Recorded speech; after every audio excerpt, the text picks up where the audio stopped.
నమస్తే. ప్రస్తుతం మనతో పాటు సీనియర్ జర్నలిస్ట్ దాము బాలాజీ ఉన్నారు. ఆయనతో మాట్లాడదాం. నమస్తే సార్. నమస్తే సార్, నటి మాధవీలత పైన జేసీ ప్రభాకర్ తాడిపత్రిలో ఒక కేసు పెట్టారు అని చెప్పేసి వినిపిస్తుంది. అసలు వీళ్ళిద్దరి మధ్యలో ఇష్యూ ఏంటి సార్? చాలా రోజుల నుంచి వీళ్ళిద్దరి మధ్యలో ఇది ఒక కాంట్రవర్సీ నడుస్తూనే ఉంది. మాధవీలత, జేసీ ప్రభాకర్ రెడ్డి ఇద్దరు కూడా మీడియా వాళ్ళు యాక్టివ్గా ఉంటారు, ప్రోయాక్టివ్. సో మామూలుగా జేసీ ప్రభాకర్ రెడ్డి అంటేనే మనకి నోటిదోలు గుర్తొస్తుంది. ఆయన ఏ ప్రభుత్వం ఉన్నా ఆయన నోటికి అదుపు అడ్డు ఏమి ఉండదు. ఆయనకి ఏంటంటే అలా పెరిగాడు ఆయన. ఆయన వేరే రకంగా మాట్లాడలేడు. ఆయన బూతులు లేకుండా చాలామంది ఏంటంటే అలవాటు అయిపోతుంది వాళ్ళకి బాలకృష్ణకి బూతులు లేకుండా ఆయన ఒక సెంటెన్స్ కూడా క్లియర్గా మాట్లాడలేడు. అందుకనే ఆయన పబ్లిక్లో మైక్ ఇస్తే మాటలు తడబడతాయి. కారణం ఏంటంటే ఆయన బూతులు మధ్యలో పడాలి, పడకపోతే ఫ్లో రాదు. అందుకని ఆయనకి ఇబ్బంది అనమాట. అదే షూటింగ్ పోయినామంటే మనం చూస్తే ఆయన ఎట్లా మాట్లాడుతుంటాడో అర్థమవుతుంది. సో అది అలవాటు అయిపోయింది. ఒకప్పుడు సినిమా రంగంలో కూడా బూతులు అనేవి మామూలు కామన్. నాకు లాంగ్ బ్యాక్ ఒక హీరో చెప్పాడు, డైరెక్టర్ కథ చెప్పేటప్పుడు ఆ హీరోకి ఈ హీరోనే బూతులు చెప్తూ కథ చెప్తాడంట. అంటే ఫలాని నా కొడుకు సార్ ఇలా వస్తాడు సార్ అని ఒక బూత్ వేసి చెప్తాడు అనమాట. అంటే అది వీళ్ళకి కూడా ఆర్ట్గా ఉండేది కాదు. నన్ను తిడుతున్నట్టు కదా అనుకునేవాళ్ళు కాదు, వీళ్ళు కూడా ఎంజాయ్ చేసేవాళ్ళు. అలా అది నార్మలైజేషన్ అంటాం కదా, బూత్ అనేది ఒక నార్మలైజేషన్లోకి వెళ్ళింది అప్పట్లో.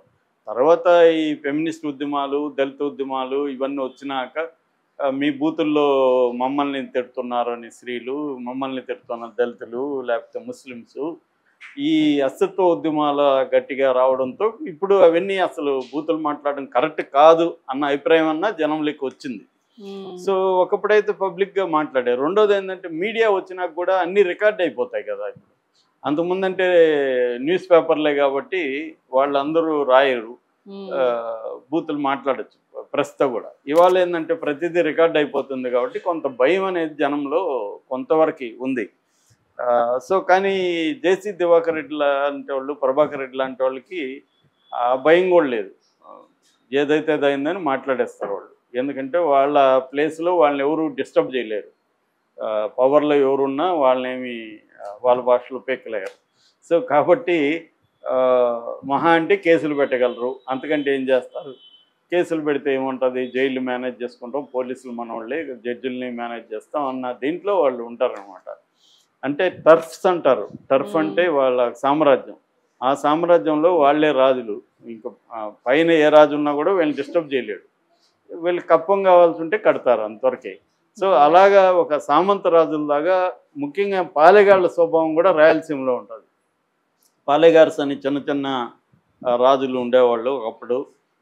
ఆ పాలెగార వ్యవస్థని బ్రిటిష్ ప్రభుత్వం రద్దు చేసినప్పటికి కూడా పాలెగార్ మైండ్ సెట్ అనేది ఉండిపోయి ఉంటుంది, ఈ నేరో మైండ్ సెట్ అంటాం.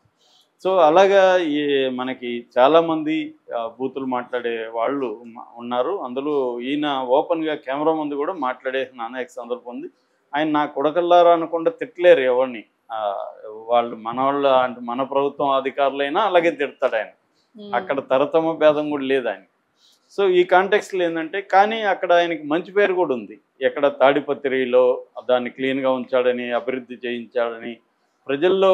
అంటే ఒక ఫీడల్ బెనవలెంట్ అంటారు. ఫీడల్ బెనవలెంట్ లార్డ్ అంటే ఫీడల్ లార్డ్ లాగా ఉంటాడు. తను అనుకుంటే మంచి చేస్తాడు, మంచి చేసినప్పుడు వాళ్ళు తనకు లాయల్గా ఉండాలి, తన మాట వినకపోతే వాళ్ళని శిక్షిస్తాడు. ఇది ఫీడల్ బెనవలెంట్ లార్డ్కి ఉండే లక్షణాలు. అవన్నీ వీళ్ళకు ఉంటాయి. ఈయనకు కూడా అలాంటి లక్షణాలు ఉన్నాయి. సో ఈ క్రమంలో ఆయన ఏం చేశాడంటే,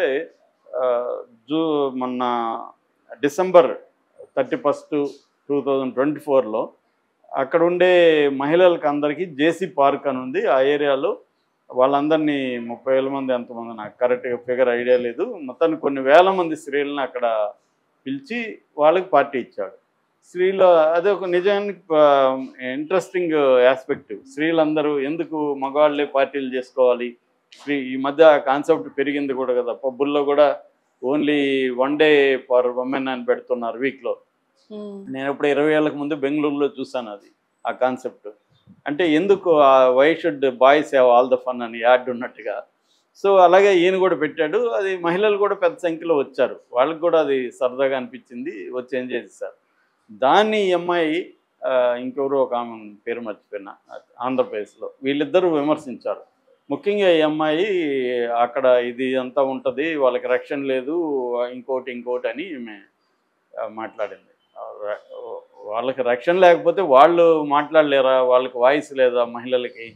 ఈమెకి ఎందుకంటే ఈమెకి పబ్లిసిటీ కావాలి. ఈమె ఏంటంటే నటి అంటుంది కానీ ఈ మధ్య నటి లేదు, ఏమీ లేదు. ఆమె ఏదో ప్రైవేట్ జాబ్స్, ఏదో పొలిటికల్ కన్సల్టెంట్ అని అది ఆ మధ్య ఏదో చెప్పినట్టుగా ఒక వీడియోలో చూశాను నేను.